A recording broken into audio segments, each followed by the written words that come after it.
Thank you, Barry. Brian, if you could start us off with what inspired you to join? I was 16, turned 17, and joined the militia. I've always been interested. I had an uncle that was in the the ACH and then the RCDs when he went to Korea. I was always interested in the military. For me, it was not knowing what to do. Didn't do too well in high school, martial-wise. Thought about it, saw a few movies. Family came from the military for the most part, so I just drove to Kingston one day and took the paperwork I needed to fill out for the Army, and that's it. Just 3 months later, I was enrolled in basic and off to CHL Quebec. My brother joined for the same reason, just to know where he was headed and what he wanted to do, and I couldn't believe the transformation once he did join. He's like a different person until he found what he was looking for. Did you feel the same way? 100%. Right. I have a lot of friends that were kind of wishy-washy, not really going anywhere as well. And once I joined the Army, I became confident, started developing a lot less of a person. Barry, Well, what inspired you? to make a long story short, I grew up in Bramley, and my parents moved us up here in 1976, and I finished my last year of high school here in Orangeville, moved to Alton, said to myself, oh my God, where am I up here? Because there wasn't all this snow and everything else and that. And so I said, well, I decided to go down to and join, and ended up going to Cornwallis and carried on out to Wainwright and moved around to the various bases across Canada.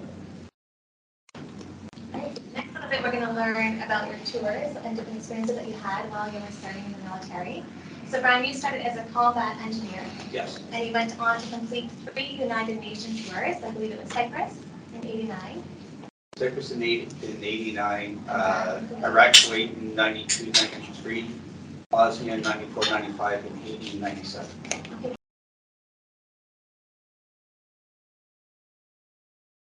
Decided Like local governments? yeah, basically. And we were observation posts for all the political goings-on in the world. Do a lot of patrolling, primarily on the outskirts of Kabul. Each team was assigned basically police district. We were PD-14, and that was primarily our area of operations. Just patrol that area. And yeah, that's pretty much it. Operating in our offices back then. Just a little small Jeep. Back before I was born. And yeah, we were deployed wearing green combats in the arid region, which is kind of weird. And it was still considered peacekeeping at that time, right? I think it was on the bubble of war fighting. Speaking of our intention was wrong, but slide in there and help stabilize the government, the Muslim Taliban. Second tour was 2008, 2009. That was in Kandahar, and that was straight on combat and security assistance sort of stuff. I was deployed to the Zari district of Kandahar, which is more off to the west of Kandahar city, and that was strictly all out combat along the Arpanet River, and it was pretty fun. Despite having lost a lot of friends over there, I was glad. Yeah. Expand on question or Sure, but you can tell us there was an incident that you were involved in Afghanistan. yeah. On December 26, 2008, I was we were moving from our FOB to Sinjari, which is a strong point to the east of us on Highway 1. And we were actually north of the highway itself, trying to avoid any kind of improvised explosive device on the highway itself, because that's where it was basically IED paddles, what we call it. That's where they would focus all their attention would be on the roads, because that's the highest speed route. So, and the IEDs are improvised explosive device. Could you speak up a little bit? I'll try to. Okay. So we were moving north of Highway 1 in our armored vehicle, and we ducked down into a bit of a wadi, which is basically a dry riverbed. So we were moving into the lobby, and as soon as we came up, we hit the IED, and it was a victim-operated one. So basically, victim-operated IEDs is what we set off. So it's basically they'll plant it, they'll set it, forget it, and then wait for us to roll over top of it, and we detonated it ourselves. So we ended up driving over top of it, it blew up, killing my driver, Private Mike Freeman at the time, injuring myself and Jeff Aaron, the crew commander at the time.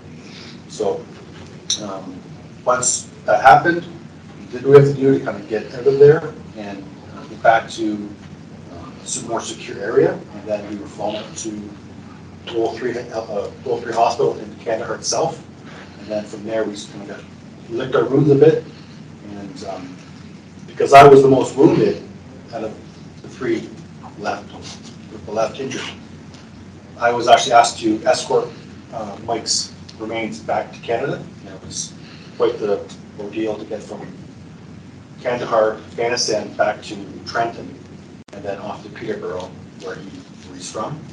So I made my way from Kandahar to the Emirates, and we stayed out there for a bit, and then 2 more people lost their lives overseas, so we waited for them in the Emirates.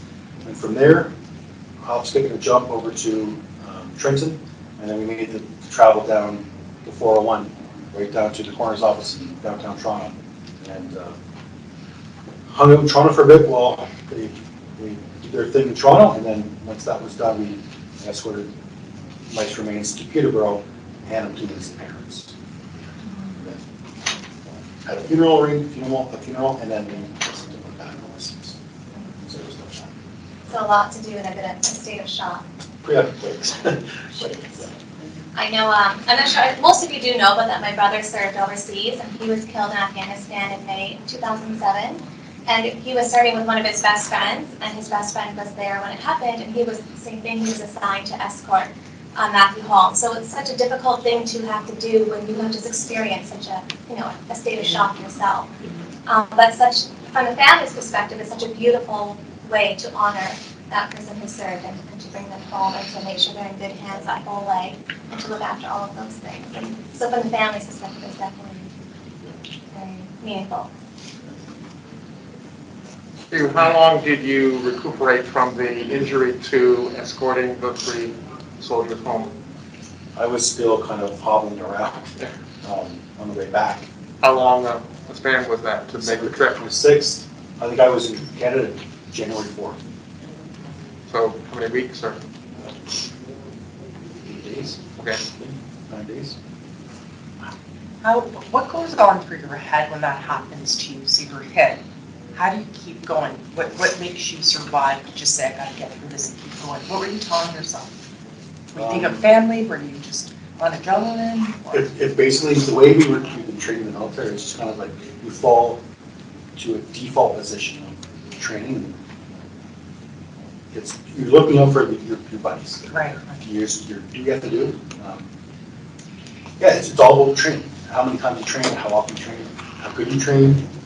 Kind of it's default movement to go through.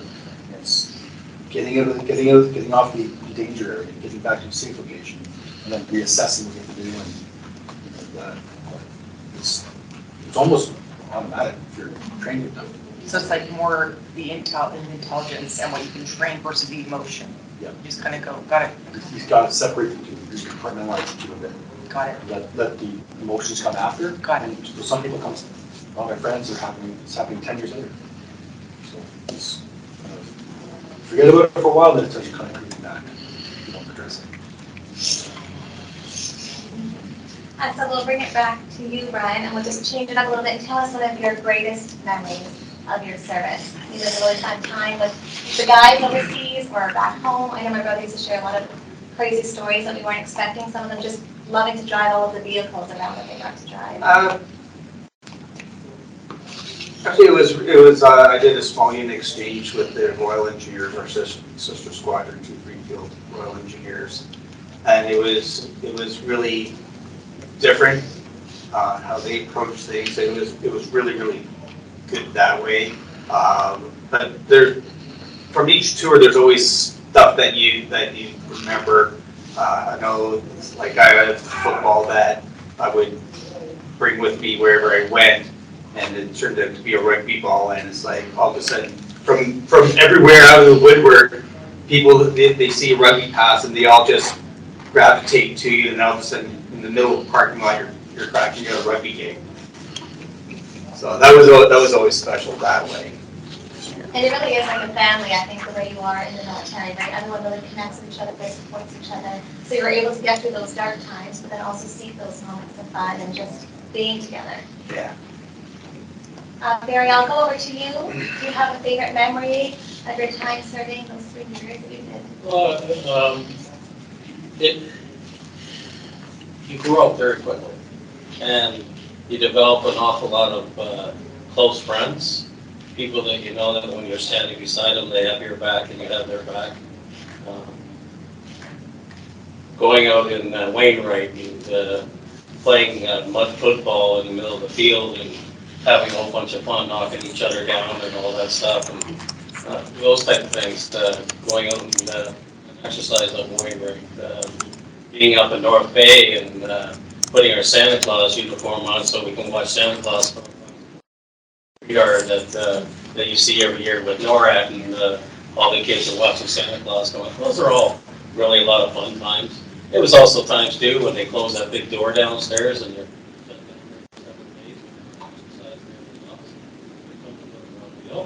because back in those days it was the Cold War, and you were always worried about these type of bases were obviously the bases that would be targeted the most if there was ever anything whatever developed. Watching planes come in from various coasts and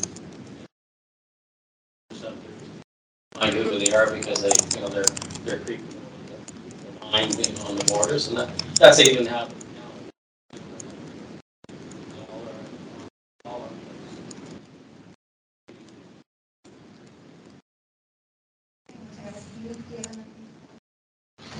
I'm sure there's lots, but There's tons, but. the rated PG maybe. It's hard to put in words the things we do overseas to keep our morale up. One thing me and my fellow platoon recruit commanders did was, may sound stupid, but we had a bicycle gang. So we found these bicycles in the airport, brought them back to our fob, and we paid I them thought it up. was just to be the nickname for the gang. We had a bicycle gang. It was the Zari Pirates, and because we're in the Zari Pandri district of Afghanistan. So we were the Zari Pirates, and we had these bicycles, we painted them up, camouflage, put our call signs on it.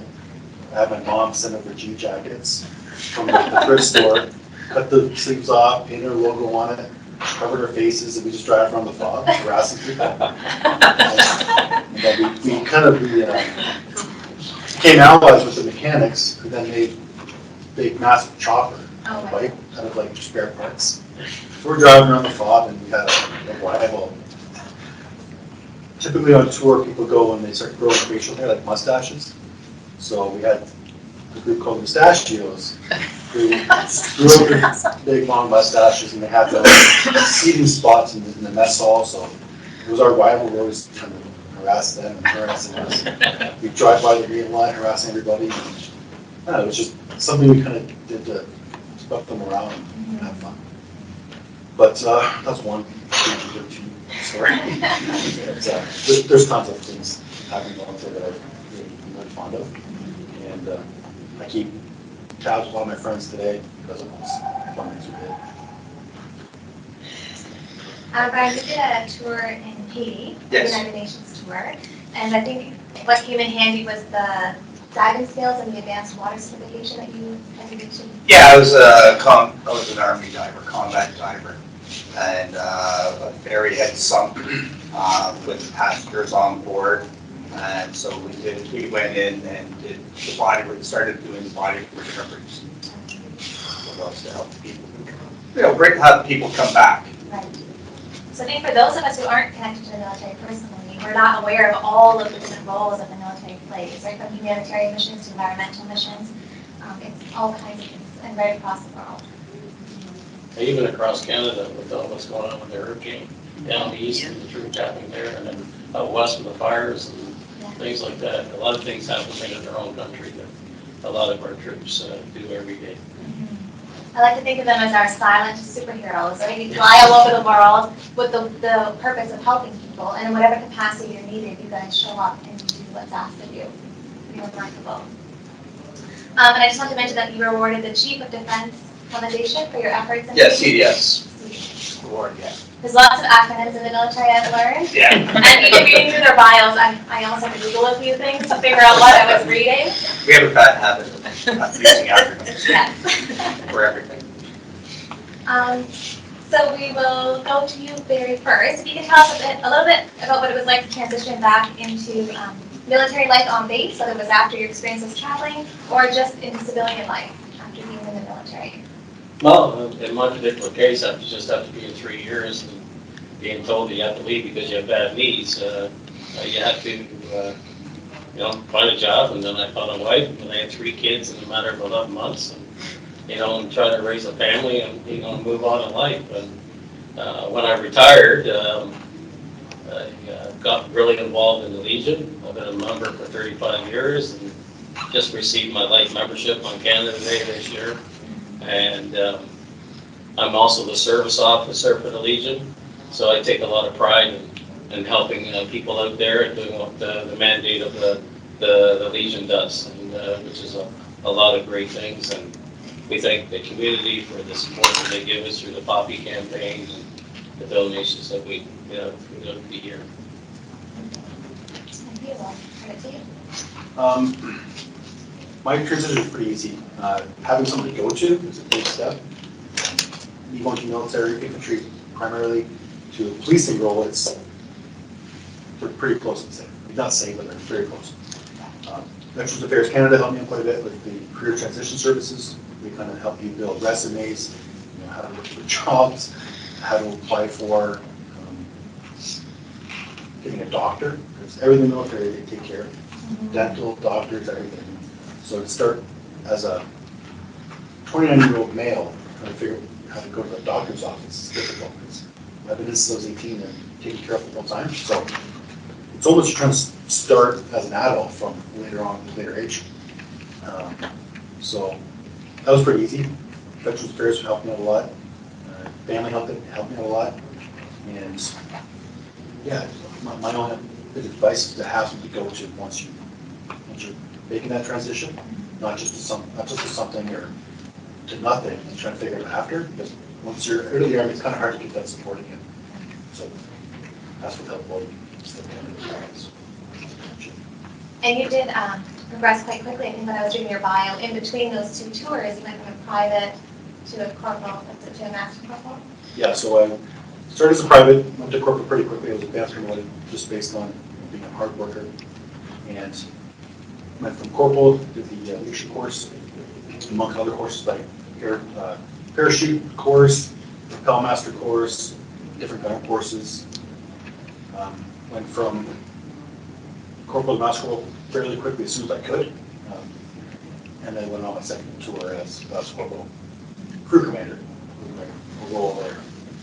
And once I get back from overseas, I got quickly on the small arms course, which puts you into the sergeant realm. I got promoted to sergeant. But 7 years in the military, so fairly done. And in case you didn't catch it in the beginning, Hugh does work for the OPP now, so he transitioned from the military into the OPP.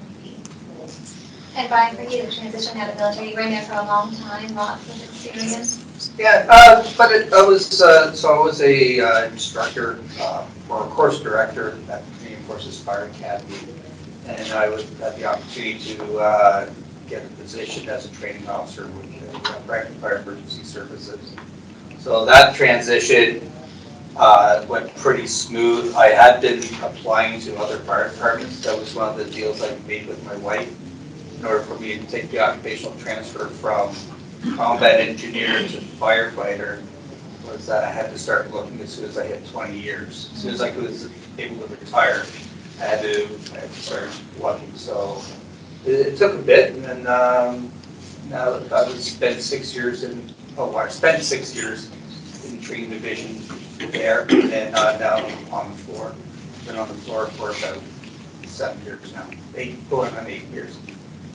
On the floor, meaning, On the trucks, running calls, doing what I love doing. actually Being fighting a fires. knuckle dragging truckie that can bust doors open and fight fires and all that sort of fun stuff. Everything you get to do as a kid, I get to do and get paid for. Drive big trucks, go lights and sirens, play with fire, sleepy.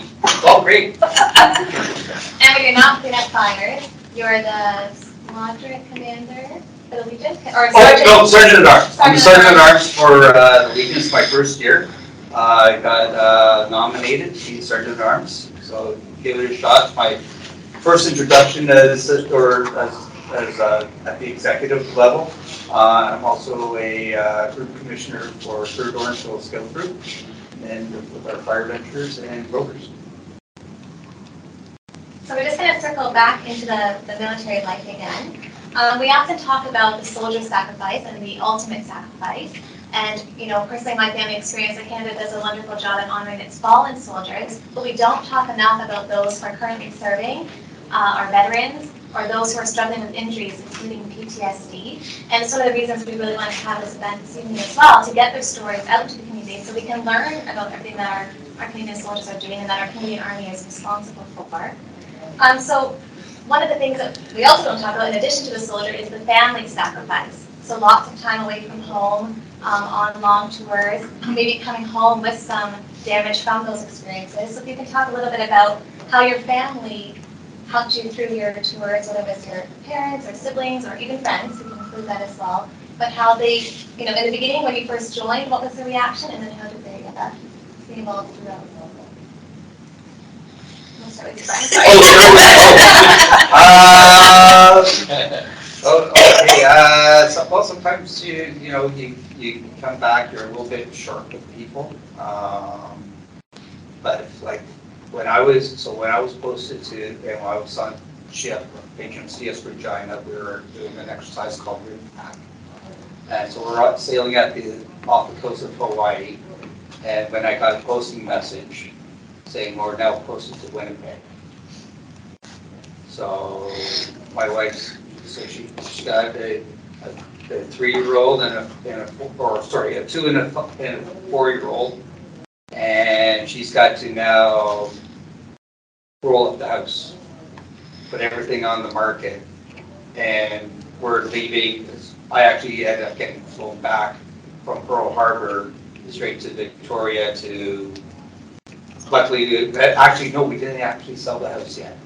To actually drive across to Winnipeg and set up. We went straight into a PMQ, couldn't find a house to buy. What's a PMQ? Or personnel married quarters.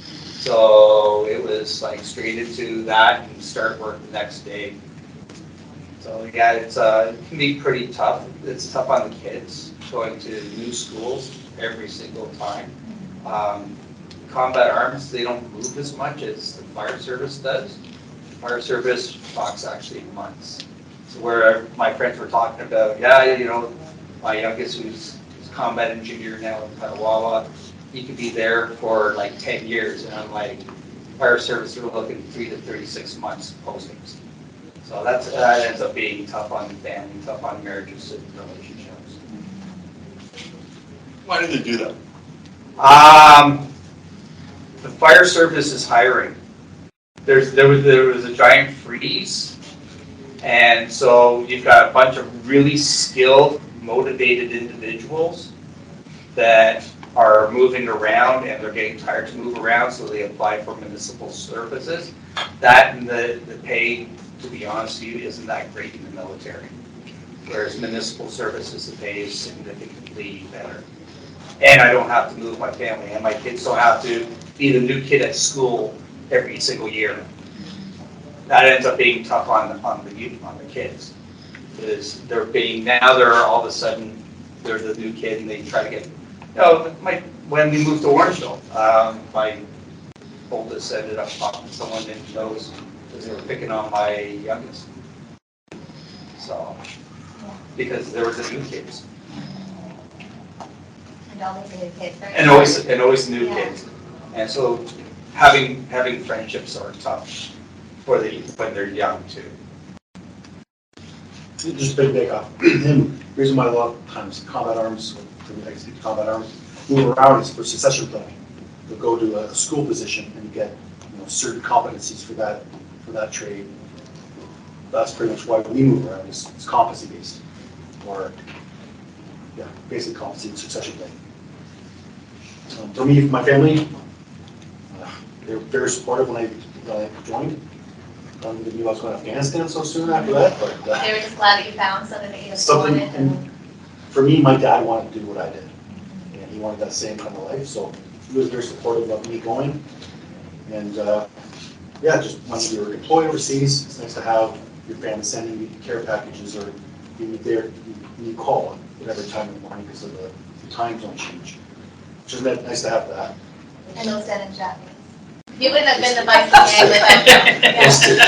So that kind of support. When it comes to community, just I really don't know how to answer that question when it comes to how to deal with veterans. Like, we're people too. Be respectful, but treat them. Barry, what about you when you were first considering joining? Well, in the 3 years that I was in, I was posted to 6 different bases over 3 years. So I moved a lot, and then the last posting I was at a year in North Bay. So you think about the other 5 bases I was at for the first year, 2 years that I was in the service. I was single, and you leave girlfriends behind and things like that because you move to different places. To me, it wasn't an organization that I really wanted to get married in. Simply because I could see the stress that it caused friends of mine that were deployed out on ships or deployed in different places, and it was very stressful on the families, and there was a lot of not success in marriage and things like that, or there was a lot of difficulty in the kids because the kids didn't have the support of both parents there and things like that.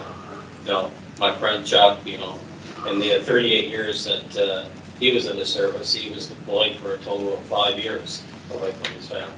That's a lot. A lot of time. That's my experience. I know for me and for lots of people in the community, when they see veterans like yourself, we always want to know about your medals.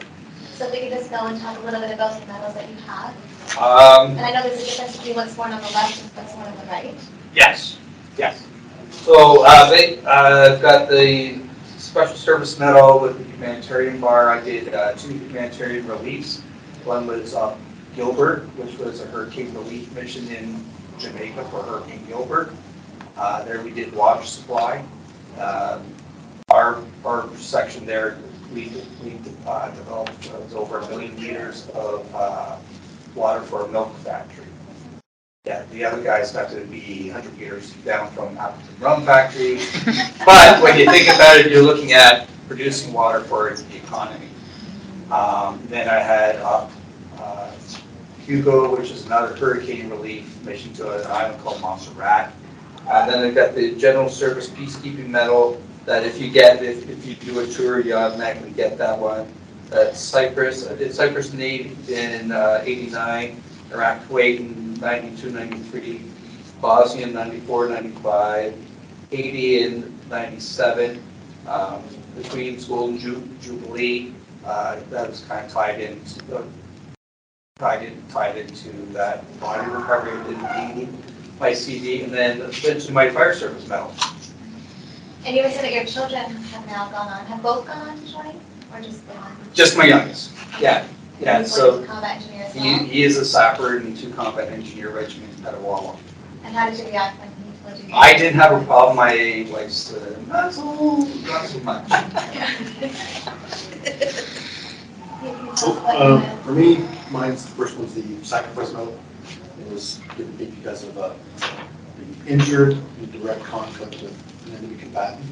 And then the other one is camping Southeast Asia, Southwest Asia. And each bar represents not a specific amount of time, but you get so much time, you get one bar. So you reach into the next length of time, you get a second bar. It's not per tour, it's just per time. It's basically 1 year. 360 days, you get one bar, something like that. It's a mathematical equation. Okay. You get bars, but it's not per tour, it's just amount of time overseas. That's it. And Barry, can you tell us about yours, which I know are unique. Well, I don't have any military medals because I didn't stay long enough to get anything. But, mine are all awarded to me through the Legion. I've got my branch president medal that also has a bar in it because I'm in my, I'm sort of Fort Orange now. I got my branch service medal and the zone service medal, which is moving up the level in the ladder, being involved with membership. What else I got to? And then a whole bunch of bars here for different chairmen that I did throughout the Legion over the years. I wear this little one over here. This is the mushroom, little mushroom medal that I got for when I served up in, with NORAD up in the Sage. Be part of the mushroom club. I just recently got this from our MP for service in the community through our Queen's Platinum Jubilee medal. And this is my life membership that I received from that was awarded to me back in Canada Day, which was a big surprise. And I think that covers it. That's it. Barry, can you tell us a little bit about the Legion's role, both in the community and in helping our veterans? Okay, so that's one of the reasons why I'm here today, because I really think it's important that people understand what the Legion is all about, and the Legion is about service to our veterans and their families. That's our mandate. That's what we work towards all year round, about remembrance and helping our veterans and helping their families. Through the Poppy campaign, through fundraising, advocating for veterans when they're dealing with Veterans Affairs. We have a great team that we use with lawyers that deal with the VA, and we advocate. We go to redress hearings. We advocate to help veterans. Just to give you an example, where a fellow that I dealt with once, he was an artillery guy for 12 years, and he got out of the military. And as he got older, his hearing got worse and worse, and he get tendinitis and things like that. This is all directly related back to his service to his country. And so we advocate to try to get pensions and medical care and get hearing aids for them and all those types of things. That's just one example. There's a lot of things we do to get veterans that are struggling and that are living on the streets. And fortunately, I had to deal with that about 3 times over the pandemic. But it's extremely rewarding in helping these folks to get the leg back up and move along in life. And our mandate is to help these guys. That's what we're there for. We advocate.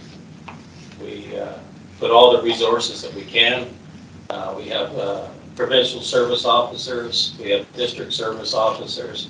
We have zone service officers, and we have branch service officers.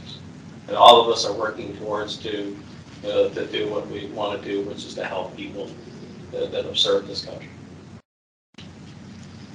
Thank you, Barry. We were talking about Hugh's tours in Afghanistan earlier, and during that 12-year mission in Afghanistan, we lost 159 Canadian soldiers. But during that mission and since then, we've actually lost more to suicide. So the rates of PTSD and mental health, which leads to a lot of veterans living on the street, is huge, which is why we're, again, trying to create that awareness about our Canadian soldiers so that we can help foster cultural support for them when they do return home to help them transition back into society. And I think one of the first things we can do is to just be aware of everything that they do for all of us as Canadian citizens in Canada, as we're talking about, and all over the world. So on that note, what can citizens of Orangeville and Canada in general do to better support the military? Go ahead, Gene. I really don't know. I feel supported as a whole. you were saying earlier, like your transition into OPP, right? You found a way to continue to do that service and to, you know, obviously giving back to the community and serving the community is very important. I think when it comes to the citizens themselves, I really don't much more to do to support us. Support us.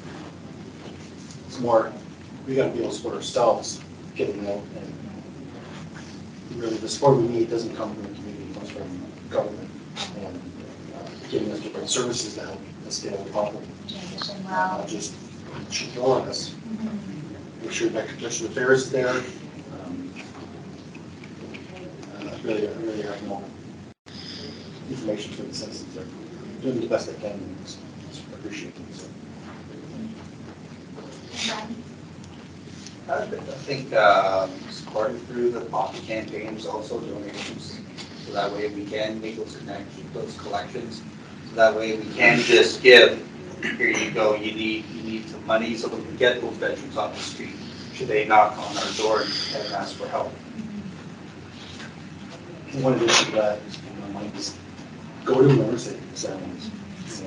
Not just sit at home and take a pause. I should go and go to your legions on those same days, like Remembrance Day, and talk to veterans that show up.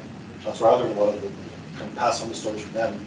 Simply going there and having a conversation over there and just shoot shit. Just really, if you think about it, we get 2 minutes a year. That's all those veterans, all those names. And in particular, when it comes to cenotaphs, names on those cenotaphs are a direct representation of the graves that are out there. So whenever you go to small towns and you see a cenotaph, honestly, I personally, and maybe a little bit right, is I'll stop and I'll read those names and see where they're from now. So It's so important to say their names and to remember their names. yeah, And it's why they do that call, like, or the roll call. The roll call on Remembrance Day. Yes. So we have a moment to clear all of their names. I've heard a lot of the stories that are veterans that have served the suicide and PTSD. Can you help me understand why? Is it lack of government funding, or they just kind of dismiss them? And is the Wounded Warriors created as a result of the lack of funding from the government? Like, I know that we can support Wounded Warriors and the Legions, but why are we not able to help these soldiers? Why are they committing the suicide? Are they not? Or is it a lack of government funding? I don't understand why they don't have that help. Is it lack of government funding? I think it's that lack of support. So when they come back, like you were saying, it's almost like, okay, you're done, you've retired, bye. Yeah, you're just. But they've experienced and witnessed and heard a lot of terrible things on these tours. You know, even just being exposed to extreme poverty and devastation, right? So even if you went on a combat tour, but you were in these places and you witnessed these sorts of these horrors and terrors, or just, you know, the difficulty that other people have in different parts of the world, and then to come back, I think, with not the right support to process all of that as well. So the government doesn't fund like their psychiatrist or their health yet? Only when they're helped, when the claim is started with the VA and everything else. The problem is that there's a lack of education out there. You know, there's people don't understand when they're seeing somebody laying on the street, or they're sitting in the corner, or they're sitting in a corner somewhere, you know, just huddled by themselves. You know, maybe this person is a veteran. Maybe we need just to talk to them and say hi, you know, that type of thing. You know, we don't ask them how they are. There's certain ways you should approach people in this way, but you know, it's about education. It's making sure that all the kids that are going in schools right now know what the service and sacrifice and the lives that they're living now are because of these men and women. And it's getting better. Like in the 35 years that I've been involved in the Legion, the education aspect is getting better. The application for veterans is getting better. There's a lot more money put into the system. Just to give you an example, at our last district convention, out of 38 legions, we donated $230,000 just to directly help advocate for veterans. And the money that you put in the poppy box, like in particularly Orangeville, last year we raised $48,000. Well, that money goes to help veterans, it helps their families, it helps continuing education for their veterans and their grandchildren, their great-grandchildren, their great-great-grandchildren. Um, uh, There's a lot of other things that this money does. Cadet organizations. You know, we donate money to the cadet organizations because a lot of these young people that are in these cadet organizations are our future leaders. You know, they become our soldiers. You know, so for us as a Legion, this is what we work towards to give that money and to help the whole process continue and stuff like that. Orangeville, to be honest with you, does a great job of coming out and supporting us on Remembrance Day. We have a lot of people come out. We get a lot of interest. We have a lot of people to advocate for us for our cenotaph and what that cenotaph represents for us. We just put a new cenotaph up at Greenwood Cemetery. That is, you know, there's a lot of veterans and families that are buried up there, but there was never a cenotaph there. Now there's somebody that can roll up and look at that cenotaph and think about, you know, their families and friends and whatever else. We have one over in Forest Lawn, you know, so these are all very important things in educating. We want kids to go to these cenotaphs and put their hands on them. We want them to put their hands over the names, you know, and see what that is, because every one of those people is either a brother, a sister, a father, a mother, or whatever that have served this country. And they need to understand what their sacrifices were and doing what they've done for this country. And to me, I think we live in the best country in the world. So, Just to add to that, to answer your question, I don't think it's lack of funding anymore. Maybe it was before, but when I joined, it was the stigma thing. We didn't talk about being Yeah, great point. broken in your brain. It wasn't talked about. It was, if you were mentioning your feelings, you were always a weaker member of the platoon and you were kind of shunned. So it was a tough guy for us. And we're doing it more and more. He's talking about it more. We're that stigma that talks about it. That's a big thing. And it was real. So we didn't talk about it before. Kept our feelings bottled up. And that's why Army vets from World War II still don't reveal things today. Because it wasn't talked about. It was like a generational thing, how we were trained. well, in my great grandfather's case, I used to remember what my grandmother talked about this, that he was a mean man. You know, he came back from World War I and he was put in Toronto and he was diagnosed with shell shock and everything else and all these other things. And you know, back in those days, those guys just toughed it out, and you know, there was no help for them. Even in the Korean and even, you know, Afghanistan has opened a lot of eyes to a lot of different things that are going on with our young soldiers these days. And there's nothing wrong with asking for help. And you're not any lesser of a person that asks for help.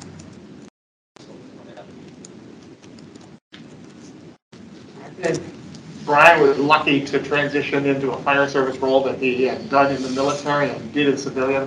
And Hugh was lucky to transfer into a police role that was similar to what you had done before. And you talked about the help you got in doing things like finding a house and finding a doctor and stuff, the normal stuff. But your line of work was not as big a transition for you.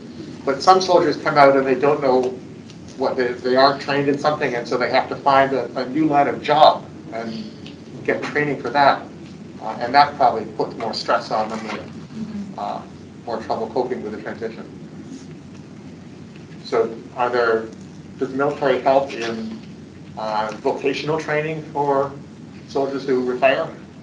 When I got out, no. Veteran Affairs now, they have, if you do over 10 years, you retire as like an officer discharge, they give you $40,000 to put towards school. And if you do 12 years, so like I don't know why it's a 10, 12, but 10 years you get $40,000, 12 years you get $80,000 towards school. And some people are actually putting towards police college. We have a lot of hoops you got to jump through to get that approved before you actually do it. So it's paperwork you fill out, but it's there. It's got to know about it. 70s and 80s, that wasn't available. You know, see you later. Yeah, thanks for coming Yeah, in. thanks for coming out. Thanks for coming And in. that's the end of it. And you are, just the way this coming. Yeah, it sounds like after the military, that things are better now than they were in the 80s. I want to come back to something that Hugh said earlier. You said that something about a Jeep that was older than you are. Yeah. When you were actually on tours, did you feel that you had the equipment, the support, you know, relative to other, you know, seeing services from other countries? Roto Zero. What's right? Not Rotation Zero, the first tour in the pool. Yeah. You're riding around in Iltis, which is Bombardier Jeep, made, I don't know when, probably the 60s. And it was no equipped, it was light skinned, and we had our counterparts who were driving around armored vehicles. Yeah. So towards the end of Roto Zero, we started bringing labs in. Yeah, towards the end. So felt better then. In labs are the armored. Yeah, light armored vehicle is the big 8-wheel green thing with the big barrel on the front. Yeah. That's they brought it towards the end. So things got better. Yes, the Today slowly you start can learning bring- from mistakes and Yeah. start fixing them as the Okay. mission goes on. So by the end of the tour, I felt pretty good with the labs, but we're still wearing green stuff in the desert. So, so In the 70s, we had APCs, armored personnel carriers, and that's yeah, there wasn't a lot of protection unless you were in one of those. Just wanted to talk about these individuals that find it difficult coming out of the military and going into civilian life, that don't have the support or don't realize they can reach out and get support from Veterans Affairs and all these other things. These are the guys and girls who fall through the gaps. These are the people in society that don't think there's any help for them out there. But as vets, there is, of course, the Legion. Almost every town, every city has a Legion, but they don't realize. So as a result of not realizing their situation gets worse and worse, and they're not reaching out and reaching out, and I believe that's the cause we see suicides and things from ex-vets. They're carrying everything around with them and not realizing they can reach out and get help. Well, and like this guy said, you were trained to suck it up and Yeah. keep it bottled up inside Yeah. you. And now they encourage Yeah.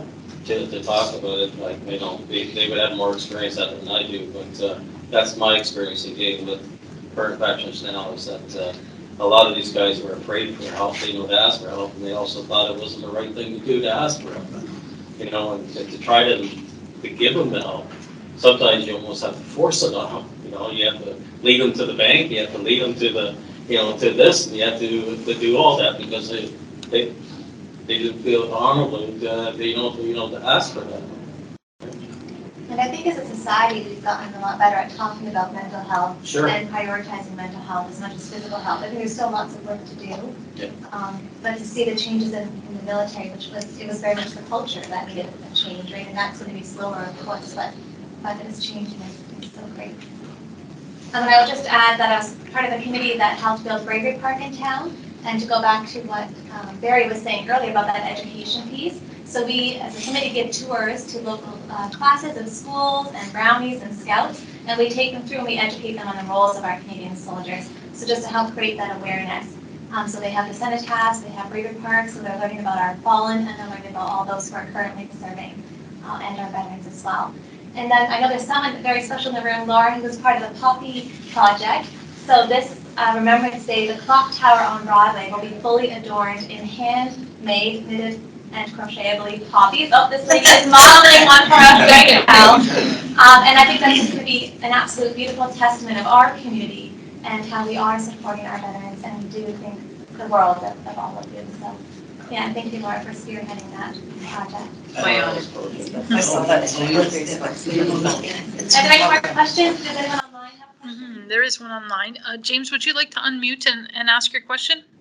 I was just curious what any advice these gentlemen might have to somebody who would be interested in the service, because right now they need bodies in the Army or Armed Forces. Sorry. Any advice to those who consider joining? Google Recruiting Center.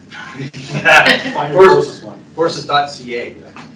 But also that the process is fairly long. with my son being just joining, it was probably looking about a year in order for him from when he first applied to going off for basic training. So don't get frustrated. Don't just go, well, I've got it, I might as well start working wherever to stick with it. Still get that job, but yeah, join the CF. Any other tips and tricks? Study. You can't fail the test. You have to study. Is that from experience? But no, I've heard of people actually being unsuccessful, like high school kids being unsuccessful. You think that right after high school that they're all be fresh in that, but no, it's like the math that trips them up. So yeah, you have to actually. I'm infantry and I passed. Maybe not that. I don't remember taking the test. Well, you got a pulse. Or just went on to a local vet, Yeah. you may well help you guide.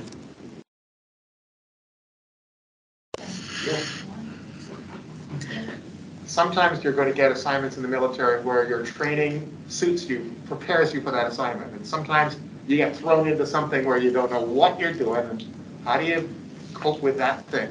And then also, is the military getting better at preparing you and not throwing you into chaos as often I find over the years? when it comes to training of an individual soldier, Canada's the best at it because we're so few on the ground. We're trained in more areas. I know from the U.S. it's you're private, you're a driver, that's all you're going to do.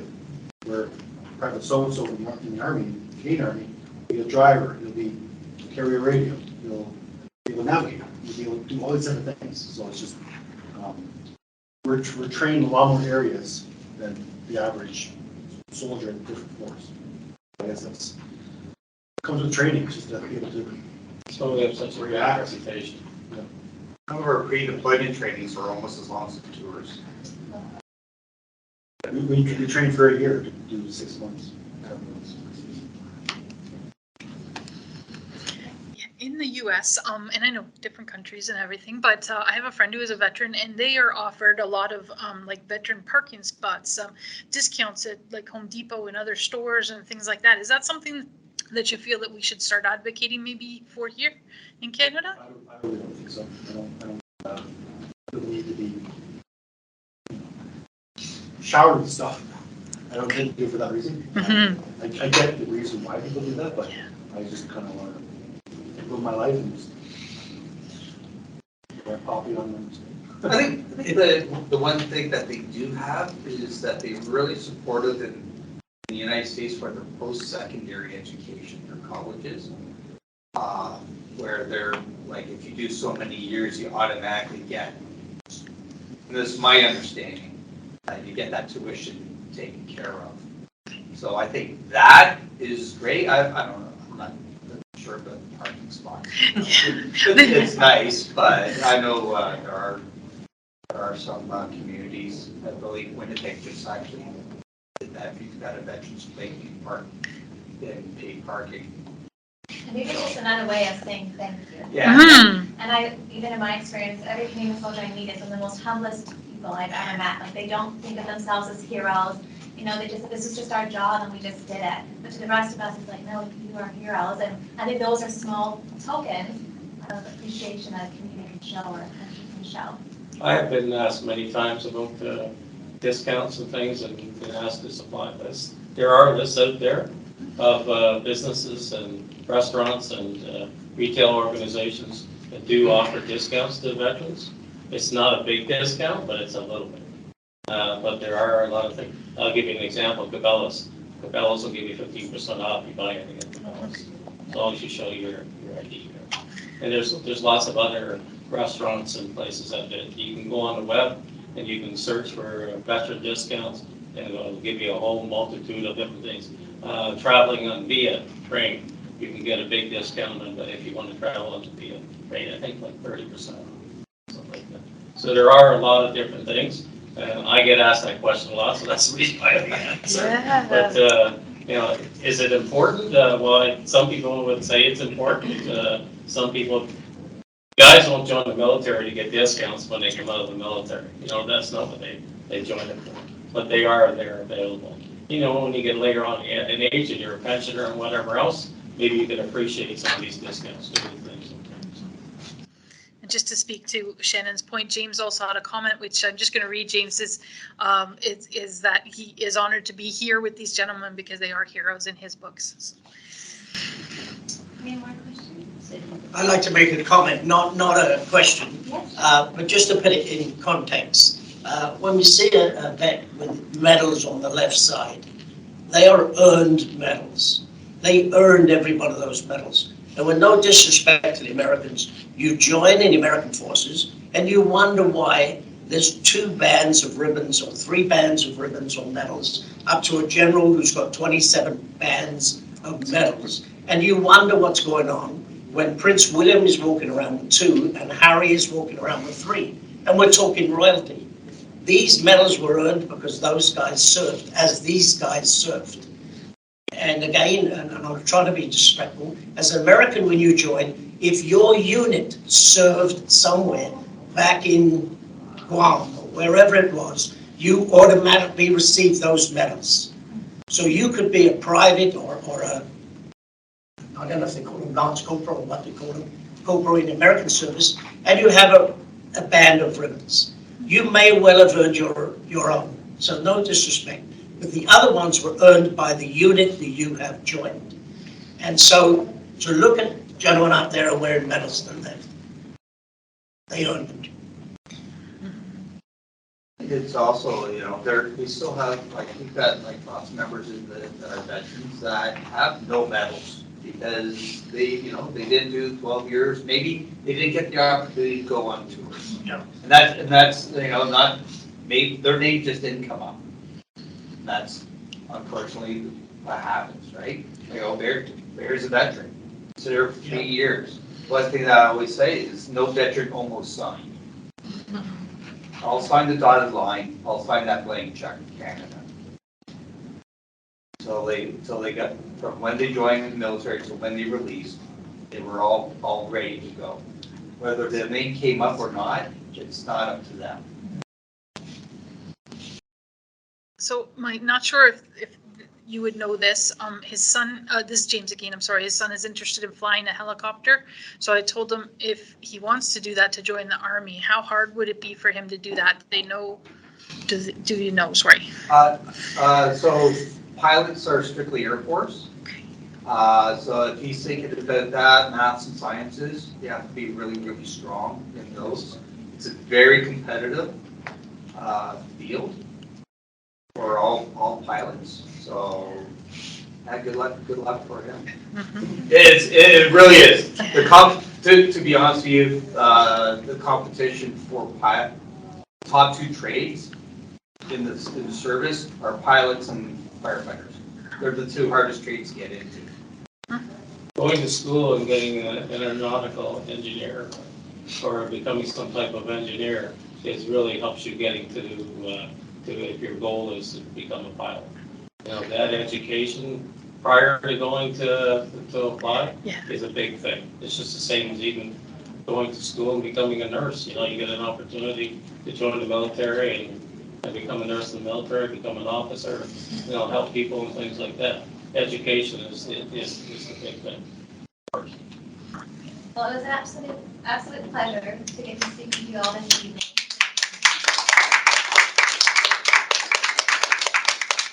Thank you for your dedication and your service to Canada, and for your bravery that you have shown through all of your experience in the military, and for having the courage to share your stories with us.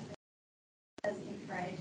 And so thank you for opening yourself up to our community, for educating us all on the values and our future. Just know that everything that you have done is not in vain in the service, and your continued community service as a firefighter, police officer, and through the Support the Poppy campaign.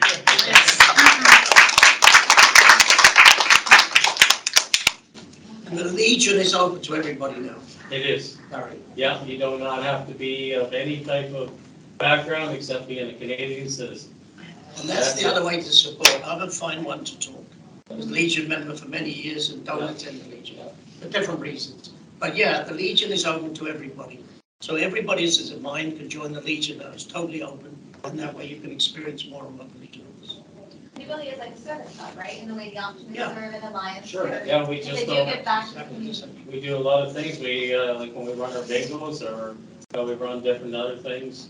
The money that we raise goes into like food banks and family transition place and all various charitable organizations throughout the town. And that's what the Legion's about too. It's not just veterans and the service to them. We also do a lot of things as a service club. Not to mention to give you a chance to come play euchre or play pool and I just don't have a beer and listen to some have a stories. beverage once in a Yeah. while.